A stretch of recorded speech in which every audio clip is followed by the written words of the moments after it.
Big Rab Show podcast is kindly sponsored by G1 Reeds.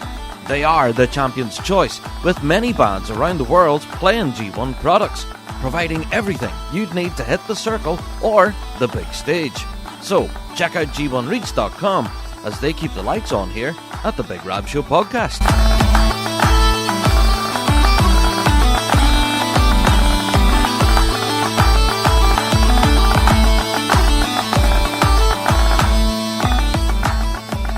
Hello there, everyone, and welcome to another Big Rab Show podcast.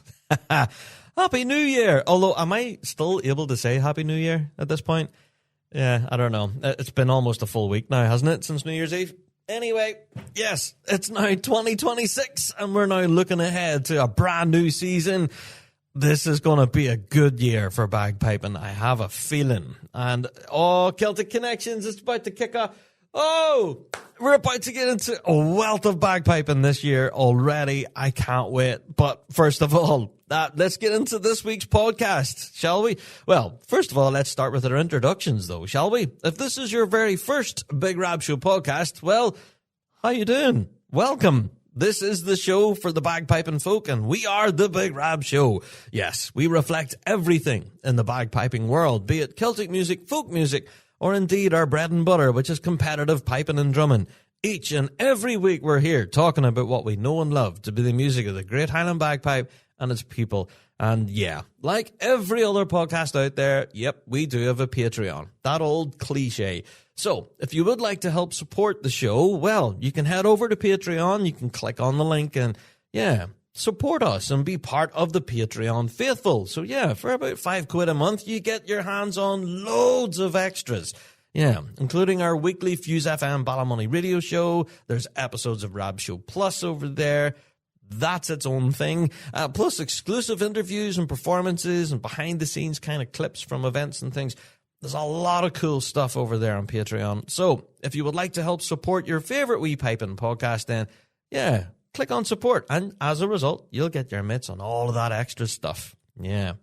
All right, well, that's our introductions out the road.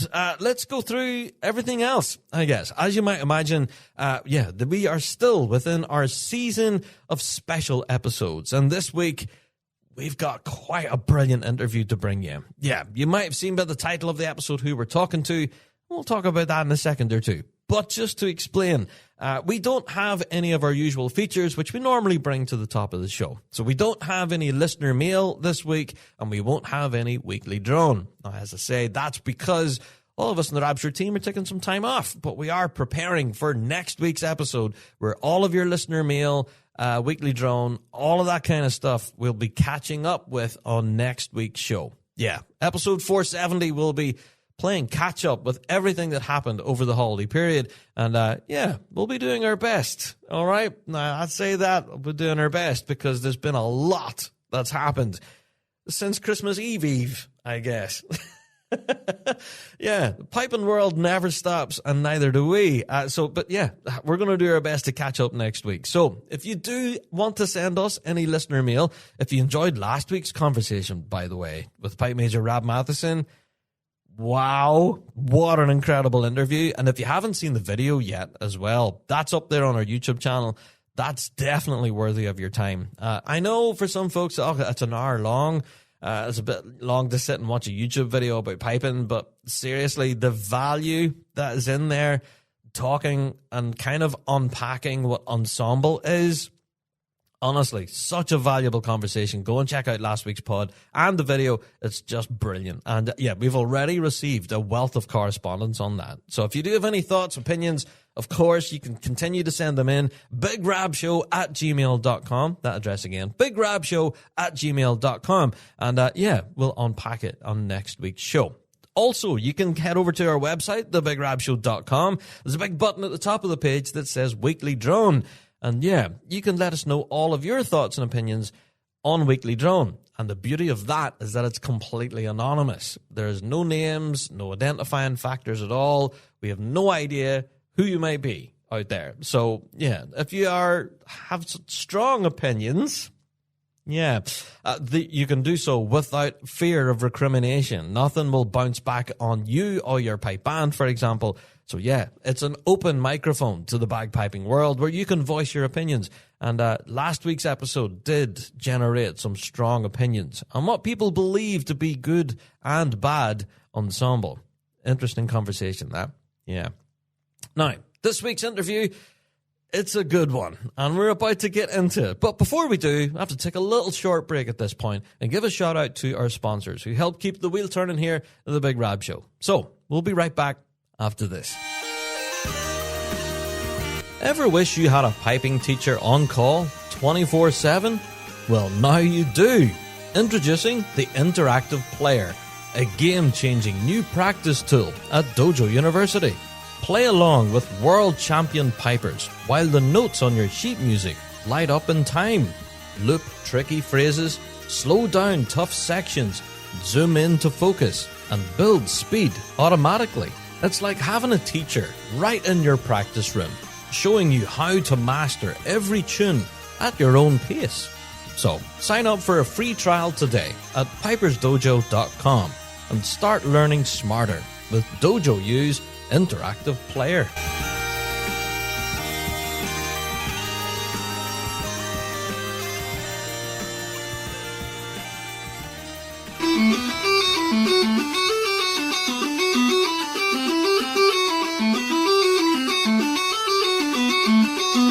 Ready to take your playing to the next level?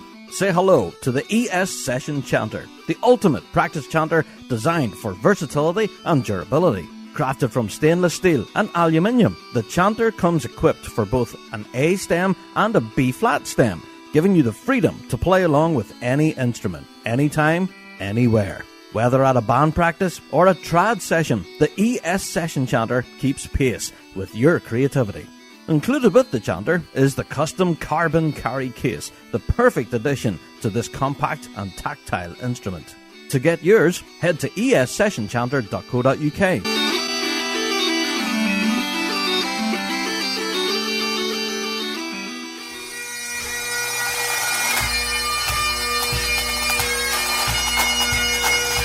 Kingdom Thistle Pipe Band Supplies for all your pipe band and marching band needs. Supplying everything from uniforms and instruments to custom designed bass drum heads. They offer it all. Not forgetting their exclusive Kingdom Gilly Brogues and George Boots, crafted by bands for bands. Kingdom Thistle provides expert product advice and an industry-leading drum refurbishment service to keep your equipment in top-class condition. Also shipping worldwide. So stop by their store in Fife or visit them online at kingdomthistle.com for all your pipe band and marching needs.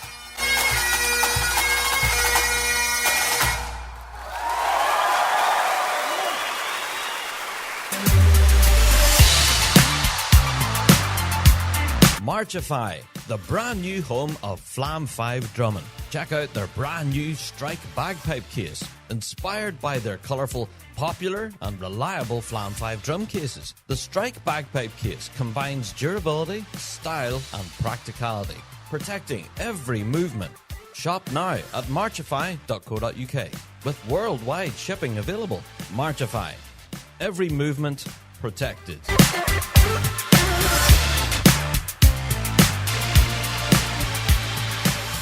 Alrighty, a big shout out to those sponsors who help support the Big Rab Show here, help us keep the lights on and keep the wheel turning, as we say. Yeah, so massive thank you. Support those who support us. Go and visit all of those, of course. And yeah, hopefully you managed to get some swag over the Christmas period. Yeah, didn't mention that last week, but you should have done. You know, we mentioned it in our 12 products at Christmas, and of course, all of our sponsors have some pretty amazing products as well. So yeah, go and check them out. All right.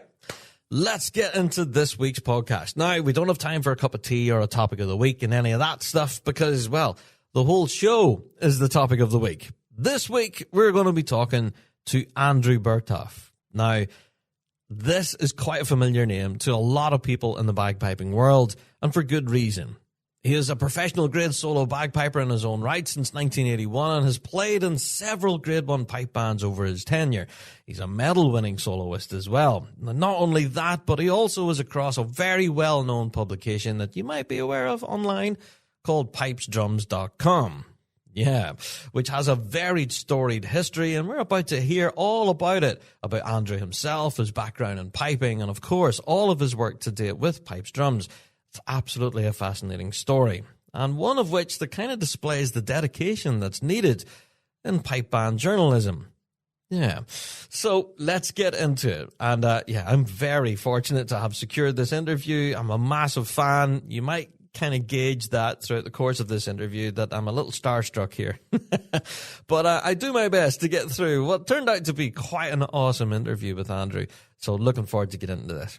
So let's not waste any further time. Let's welcome Andrew Berthoff to the Big Rab Show podcast. Andrew, how are you? I'm good, thanks. Thanks very much. It's coming up on the winter here in Toronto, so it's getting colder and less golf to play, but we're getting through it, and it's things are going well, all things considered. There you go. Yeah. Well, actually, the time that this goes out, it's actually the holidays. So people will be enjoying their Christmas dinner and such as we're talking here. Yeah. So, well, first of all, I have to talk about yourself personally. Before we get into everything with your work with pipes, drums and everything, can you tell us about your own background in piping, Andrew? How did you first get involved in the scene? Yeah, sure. Happy to do that. I don't actually like to talk about myself that much, but I guess it's important sometimes. Okay, so I started piping when I was 10 years old. I'm from St. Louis, Missouri, in the States. Big time St. Louis Cardinals fan, as people might notice sometimes, and got decent instruction from the very get-go. My dad was a historian, American history professor, and but specializing in Scottish, Irish immigrants to the United States, and just loved all things Scottish. So he dragged us kids to a Highland Games in St. Louis on a blistering hot St. Louis day in July, and for some reason I expressed an interest in playing the pipes. So that was good enough for my dad, and he ran off and chatted up the local pipe band, and I was fortunate enough to get good instruction from the beginning. And I continued that. I got good instruction from a very good piper from the UK named Gordon Spears. He would come through on business. He lived in Milwaukee, actually, but he would come through occasionally, and I was exposed to his McDougall pipes and, Sinclair chanter and all these things that were just like magnificent sounding when he'd play.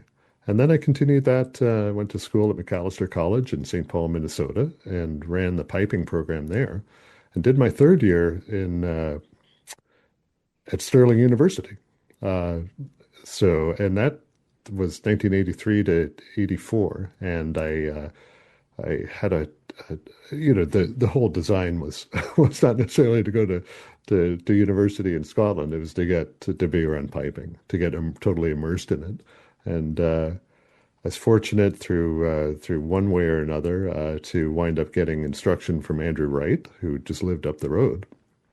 So I'd go to Andy regularly for Pembroke, and because I wound up joining the Grade 1 Polkemet pipe band with Robert Matheson and Jim Kilpatrick at the time, really, really fortunate to have been able to do that. So I'd go through to band practice with the guys. They'd pick me up from Haymarket Station in Edinburgh, take a bus, a train, another bus, and anyway, it was crazy. But on the way to Edinburgh, while I was in Edinburgh, I'd go early and get lessons in light music. I'd walk down to Captain John A. McClellan's home at Dean Park Crescent. So I went to Captain John for pretty much the whole time I was playing with Polkemet, which turned out to be that whole year, and then seasons after that too, until 1987. And very fortunate, played around the games, solo competitions, started to do pretty well, got the silver medal in 1984, and started playing the gold medal competitions to varying degrees of success. Anyway, I've been talking a long time. Do you want to jump in there, Rob? No, not at all. I'm loving this. This is fantastic. I'm really glad that you mentioned your solo success because that's where I came to know the name Andrew Berthoff is whenever you started winning the likes of the silver medal and then competing in gold medal. I was going, okay, who is this? Oh, wow, right, doing really well. So, you mentioned your time there with Polkemet Pipe Band. And again, really glad you mentioned that as well. There's bound to be some stories there, Andrew, that you have from your time there. Such an iconic band. What was it like being a part of that? Oh, it was great fun.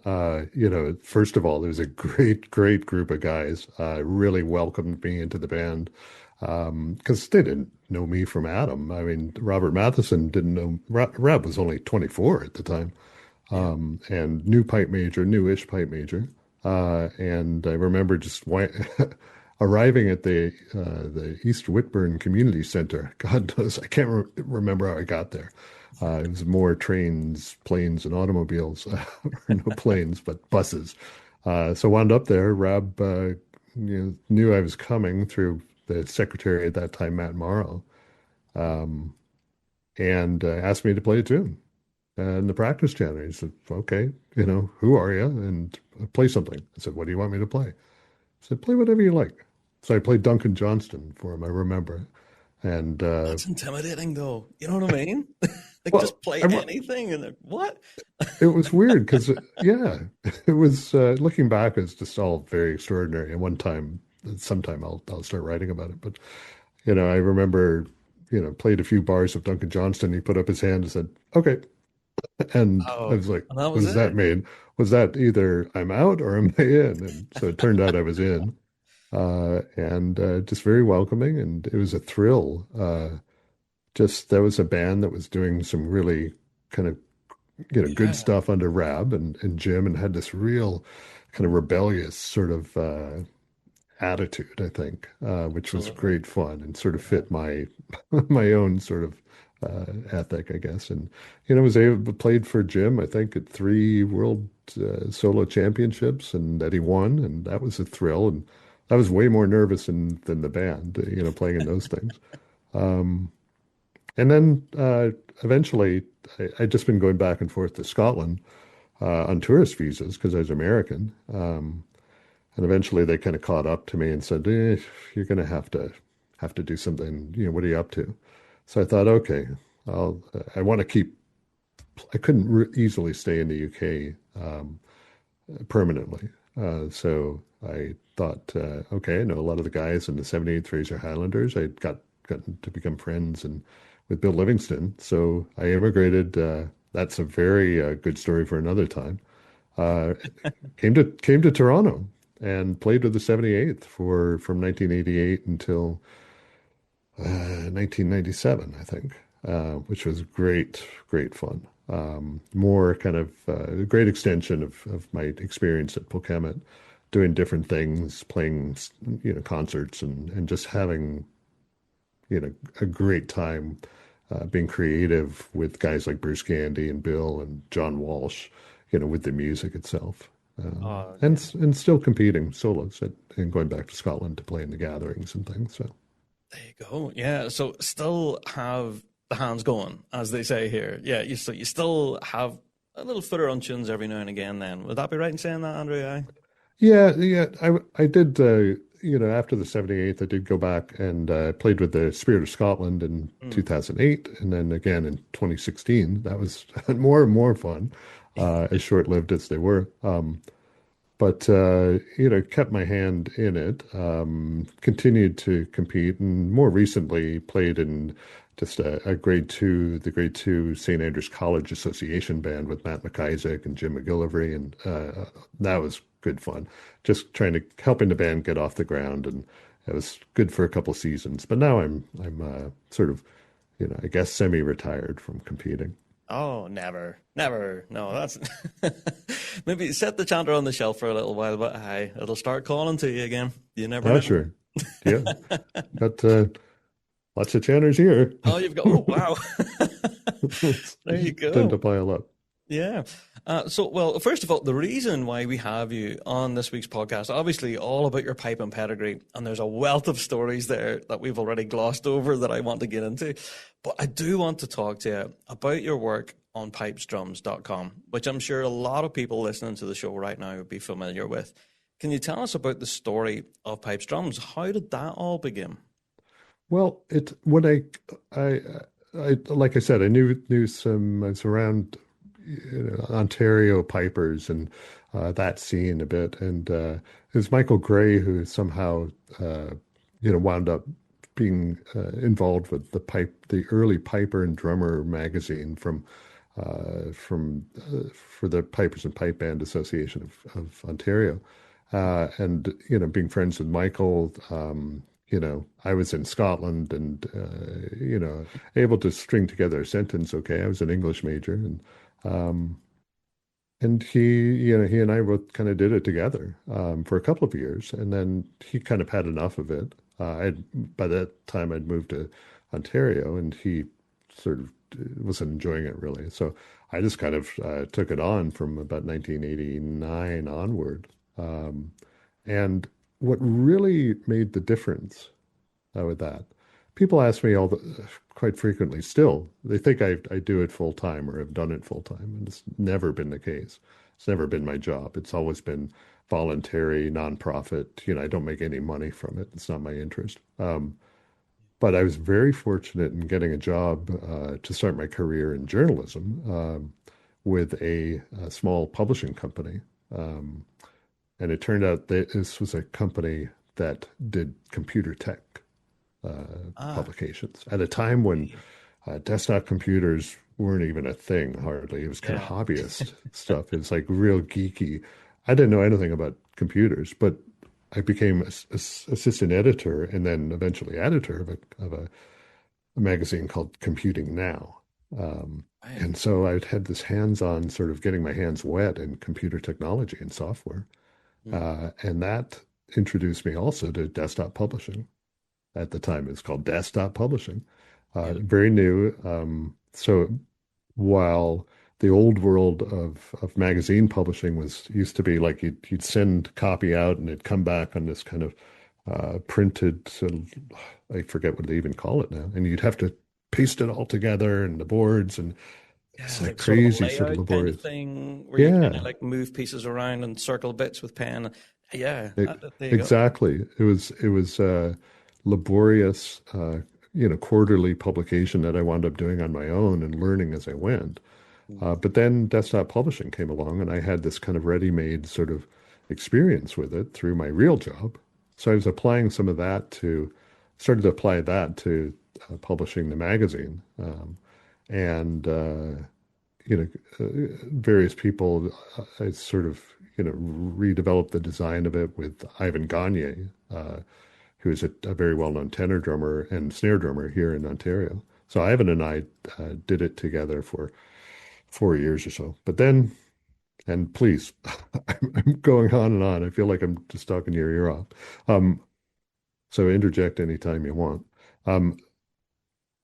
It then,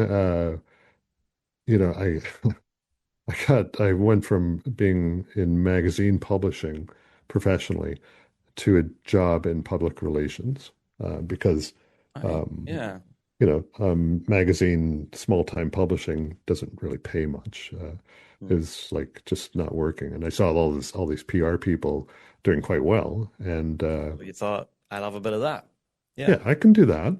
And so I applied, and it was actually piping that got the attention of someone at a big firm called Hill and Knowlton, known worldwide. And the Toronto office, the Canadian office of Hill and Knowlton, wanted to start a technology practice. Right. So they needed someone who knew something about tech. So they hired me. And then within a couple of months, we won the Microsoft business. And that, again, was just more and more kind of tech. I was immersed in technology. So created the very first, I believe, technology or website for the piping world with Pipes Drums. You look back in 1995, if you go in the Wayback Machine, you can take a look at it and the rudimentary sort of thing. Yeah, because I remember looking at the very early website, but I couldn't remember what year it was. I do remember it was in the 90s at some point, but that's what it was. It was started around 95, is that right? Yeah, that's right. It was 95, and so it became like this vehicle for quick news. just Yeah. getting it out there. Yeah. It's very rudimentary, and like you shudder to look at it now. It's kind of laughable, but it was getting in, recognizing that this is going to be the future. Mm. Plus, it was a lot easier than putting together all those print magazines. Yeah. So just did that, and then that just kept redeveloping it. Using newer and newer kind of website technology, and pretty soon just put the whole thing over in soon it was, I believe, about 2007 Mm. was the entire thing went online, and at the very beginning. Yeah, I'm just a believer in that you should pay for stuff in some measure of it.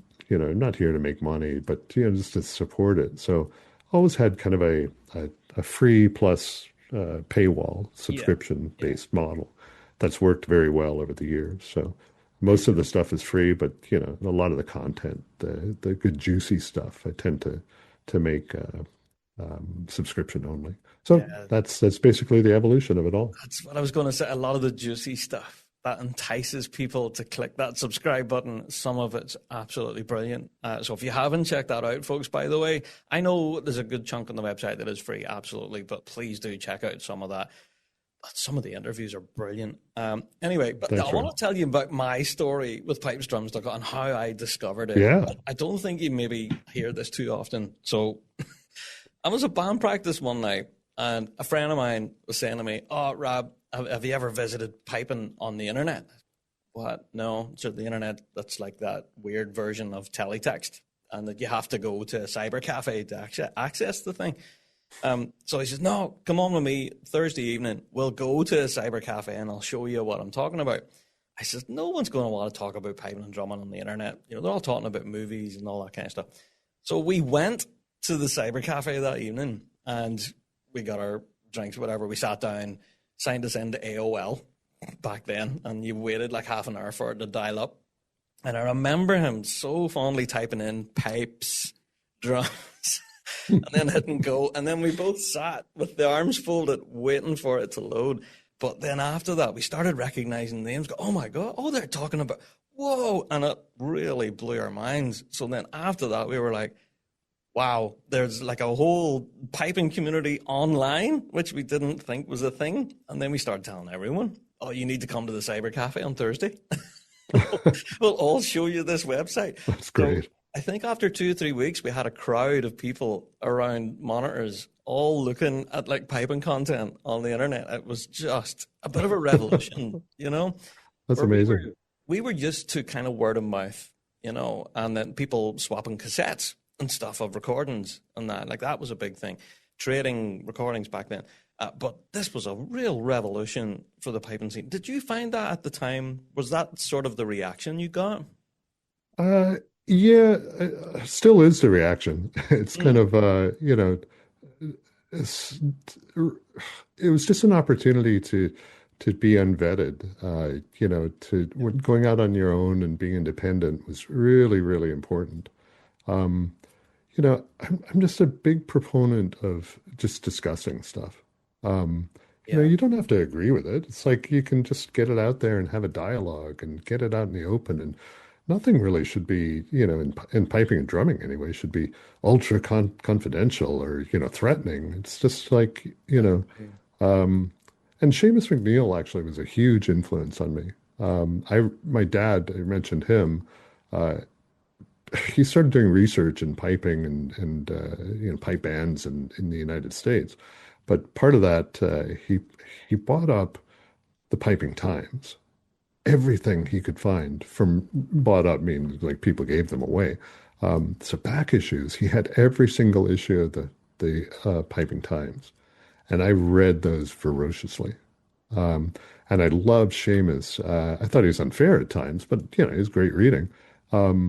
And Seamus and I actually had a bit of a dialogue. I was just this punk kid, and Seamus seemed to cotton on to this and encouraged me a great deal.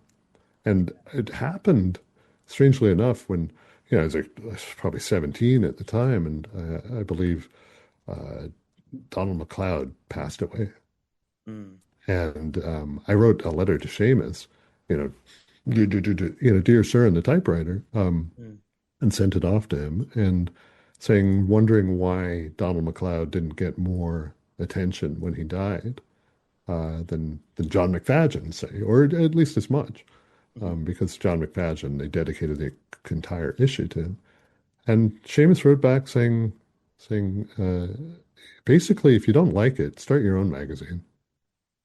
Wow, And that's I great. will Is never that? forget it. I said, Yeah. thought, okay, I'm gonna hold you to that. And that So planted the little acorn then, Andrew, you think? Yeah. yeah, I like to think so. But just back to the original kind of thing is always kind of, doing things, putting things out in the open. It's okay. It's okay to be funny.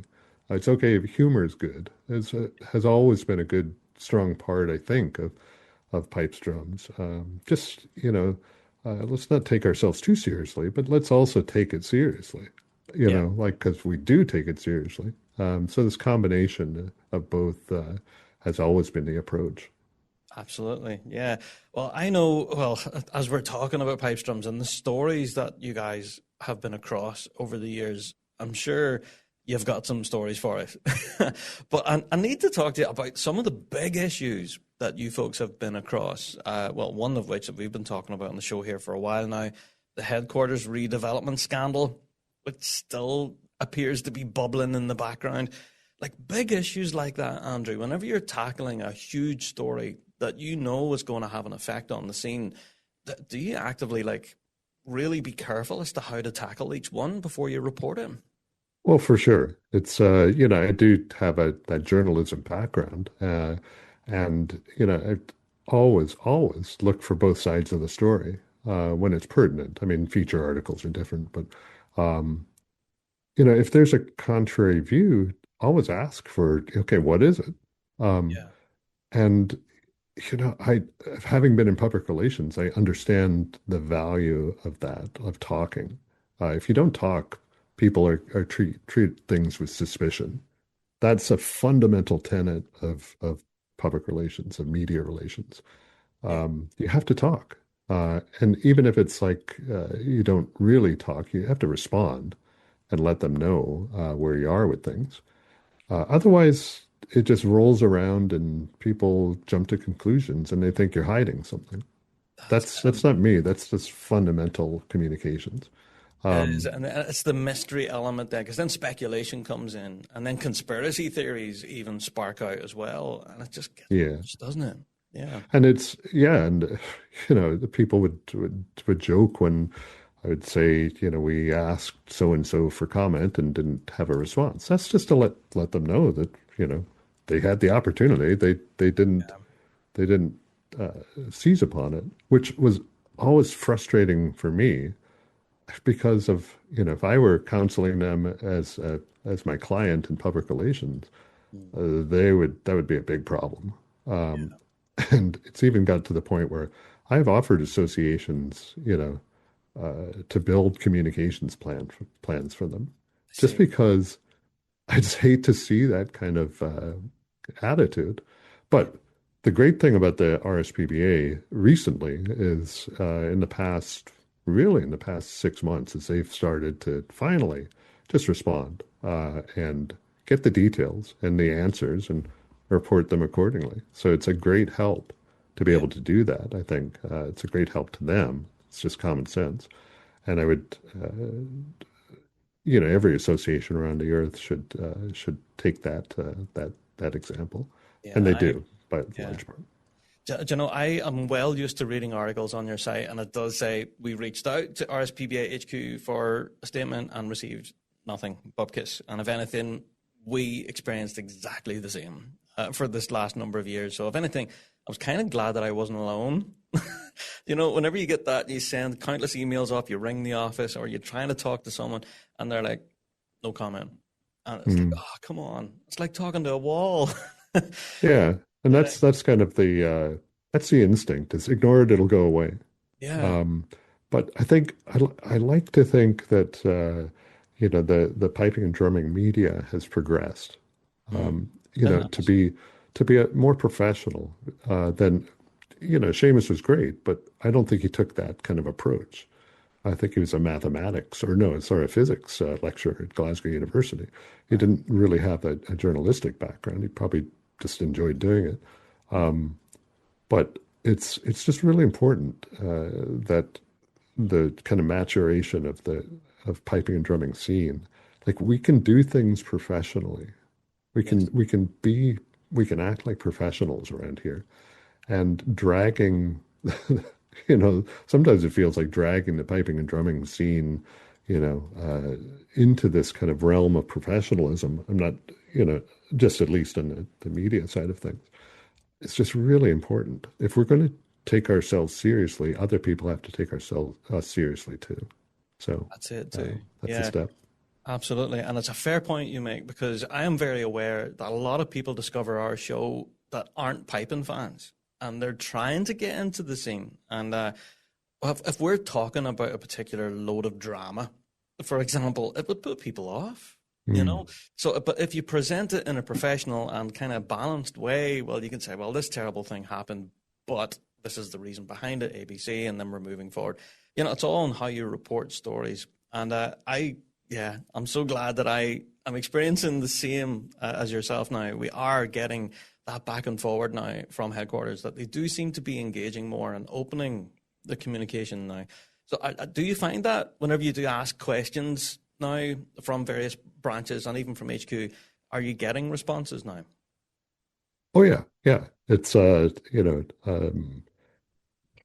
sometimes it takes a while, and sometimes the story got to go ahead, and not going to wait 3 days or 4 days for someone to get back to you. But do follow up if it is later when they get back. We'll try to add to the story or create a whole new story just based on their perspective, Well, that's which is it. just it's crucial to. Everyone's got a perspective on things. It's crucial to include that, Absolutely. whatever it might be. So That's it. I agree. Yeah. So I have to ask then, well, obviously now we're through the holidays and we're going to be heading into the new year in 2026. Have you got any plans for the future then for the website? How are things going to be continuing to develop now into the new year, new season? yeah, it's I don't know. It's sometimes it's dependent on finances and making sure that because I don't plow any of my own money into it. It's self-sustaining and it's got to have that kind of ethic, to maintain that through advertising and subscriptions is the only way Yeah. that makes money. So we'll see. It's the way technology is going.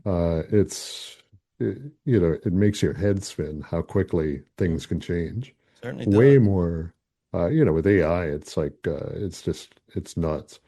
And I've done some things, reported on AI, and talked about that for the pipe band world. But the media world, AI is going to affect it, Yeah. very very much. Not just in small stuff, but in big stuff, already is. So we'll see where that goes. I have no idea.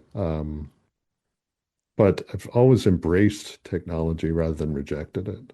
I remember I was ridiculed for making by, I won't even talk about who it was, but ridiculed in public for making pipes drums all online.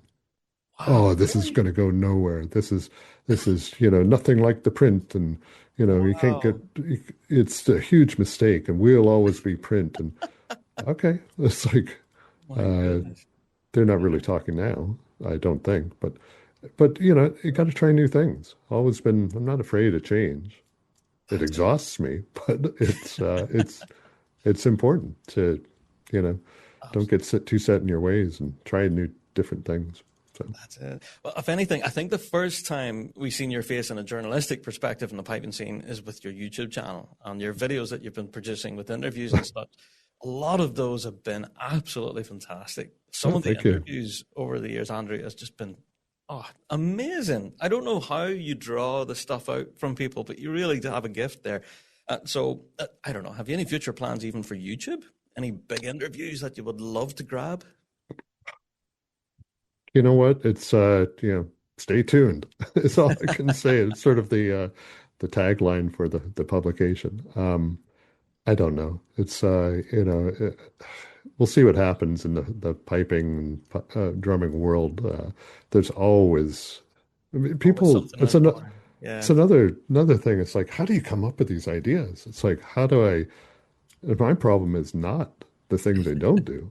It's like I want to. There are a lot of things that I just don't have time to get to, and That's it. especially when it comes to the interviews, because there's so many great people out there I just want to talk to, and Yeah. I just hate, one of the worst things is when people pass away, and Oh, I think, goodness. Yeah. Hmm. I just didn't get to that person. Um, Yeah. but one of my mantras is I can't do everything, so That's it's it. have to be, satisfied with what you can do. Absolutely. Yeah. So, well, I have to say thank you for taking time to chat with us on the show. I'm honestly a huge fan and have been for decades now. It's kind of a pinch me moment where I'm actually talking to Andrew. It's amazing. So, thank What? you. Well, Rap, it's that's we're all just people around here. It's like I've worked in the music industry for 12 years before I retired a couple of years ago, and Yeah. met a lot of big stars, and they are just people. And that's the same with piping and drumming. We're just people trying to get by and do our thing, and it's all good. Yeah, there you go. And we're all fans of this music. I think that comes through, in your reporting and all that you do, Andrew. And thank you. If anything, I did want to touch on one final question before I do Sure. let you go. Is you did mention that this is kind of in a voluntary capacity. It's not your full-time gig, but the amount of time and dedication that you put into this, Andrew, over all these years, can you quantify just how long do you spend working on the site each day, each week? Yeah, that's fortunately, I was able to retire at a relatively early age a couple of years ago, and it's made it easier and yet harder because I do have more time to do it. So I feel like I should be doing more. It's, probably every single day, vacations, Christmas, New Year's, everything included, Yeah, um, at least 3 or 4 hours a day. Um, goodness, there you go. It's, Yeah, but you know what? It doesn't feel like work. It's that old adage, it's not work if you love it. yeah. And, I just like doing it. And the way, as long as other people enjoy it, I'll keep doing it. It's gratifying, when I hear people like you say that you do read it and it's had influence. It's, that's all you want. It's kind of like music itself. It's, you just want people to listen to it. And I hope it, you know, at the heart of it is, dialogue and raising issues and evoking change, prompting things that are necessary, getting rid of taboos that have hurt us for so long. And, the current one kicking around right now is, once again, it's the maximum section sizes that talked Old about. number cap debate. Yeah, Yeah. But, you can see more people having the courage just to speak up. yeah. And that is just so important. It's like, you gotta have courage and, That's it. because we're all trying to do our best and do things that are constructive. So if we keep that in mind, I think we'll be okay. There you go, Andrew. Well, just from all of us on the Rab Show team, thank you for all that you do, and it's just been amazing following the site for this length of time, and to see that it's continuing from strength to strength. That's just brilliant. So keep up the great work, and yeah, thank you for joining us on the show this week, and we'll hopefully keep the conversations going. Yeah, Well, it's really a pleasure. It's I've known people like you don't normally ask to do things like this, and that's fine. But it's just it's really great talking to you, and more power to you. You're part of that media who's like bringing issues out into the open and having dialogue and having fun with it. A lot of humor, and so good luck to you too. It's we're all in this together. that's it indeed, Andrew. Thank you so much. Thank you. You bet. All the best. There you are. Fantastic. Now, I'm sure for some people out there who might not know the person behind the website, I'm sure that there's those out there who have no idea who Andrew is. Yeah. So hopefully that's give a bit of a picture of the person behind the website. Yeah, I know so many people in the piping world now who use pipesdrums.com on a very regular basis. It has become pretty much a one-stop shop for all things piping news. Now, there's all sorts of great pieces on there, including editorials and opinion pieces, as well as that subscription model. So definitely go and check that out as well if you are interested in those juicy interviews like we mentioned earlier. Yeah. So a massive thank you to Andrew for joining us on the show this week. It's just been brilliant to catch up with him. I think that's our first official conversation with Andrew on air on the show. So it's brilliant to have him on the show and to tell us his story a little bit, I guess. Yeah. So folks, hopefully you enjoyed that. And of course, if you have any questions, opinions, all of that, you can email them into us. bigrabshow@gmail.com. That address again, bigrabshow@gmail.com. You can always get in contact with us and let us know your thoughts. Or, of course, if you want to do it anonymously, you can head over to the website, thebigrabshow.com, and hit that big button on the top of the page, weekly drone. And, as I've said, next week we will be playing catch-up. We'll be, everything that happened over the holiday season, I guess, with all of our special episodes now. It's time to gain some ground and catch up on all of the news and updates that's been happening in the scene now. I'm aware that there has been a lot, okay?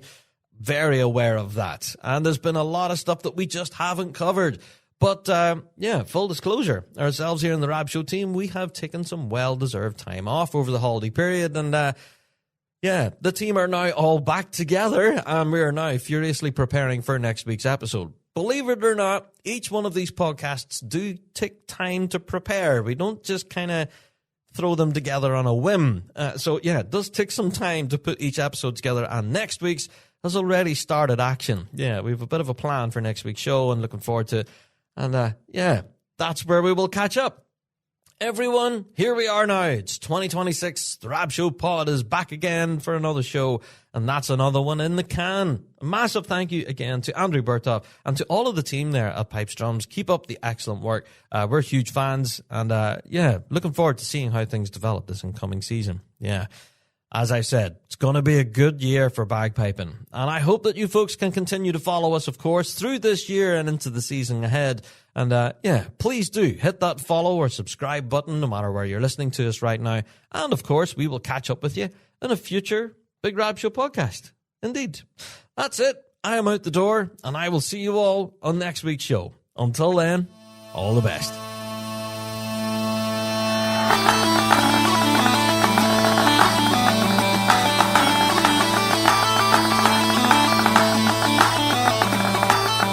Well, that's it for another Big Rab Show podcast. Thanks so much for downloading this week, and a special thank you to our sponsor, G1 Reeds. Played by bands around the world, they are the champion's choice. Check out g1reeds.com for all of your piping needs. Don't forget to check out thebigrabshow.com to be kept up to date with all of the latest news and views from around the piping world. And also, check us out on Patreon. For $5 a month, you can get your hands on tons of extra piping goodness and be a part of the Patreon faithful. So, until next week, folks, we'll see you right here on the Big Rab Show podcast. All the best.